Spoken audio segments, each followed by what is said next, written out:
අපි දැන් කතා කරන්නේ 2019 A level city paper එකේ number system පාඩමේ. ඒ කියන්නේ තුන්වෙනි පාඩමෙන් අදාළ තියෙන ප්‍රශ්න ගැන. අපි මුලින්ම ප්‍රශ්නේ කියමු. පහත කවරක් කියන්නේ 0.1 සහ 1.1 යන ද්විමය සංඛ්‍යාව දෙකෙහි බිටු ලෙස and කියන්නේ bitwise and මෙහෙම නිරූපණය කරයිද? අපි මුලින්ම මේ ගන්න හදද්දී මුලින්ම අර bitwise යන ඕනේ හින්දා අපි ඒක තියාගමු යටින් යටට කියන්නේ සංඛ්‍යා දෙක යටින් යටට. එමේ වගේ. ඊළා yes මලියාගෙන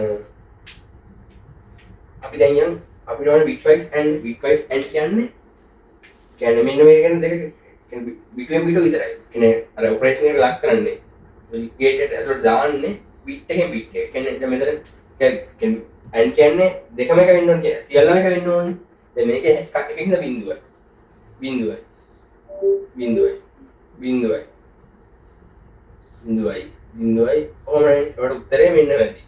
0.8ක් තියෙන උත්තරේට. ඒ 0.8 තියෙන්නේ පළවෙනි උත්තරේ. ඒ කියන්නේ 10 දෙකට උත්තරේ 1.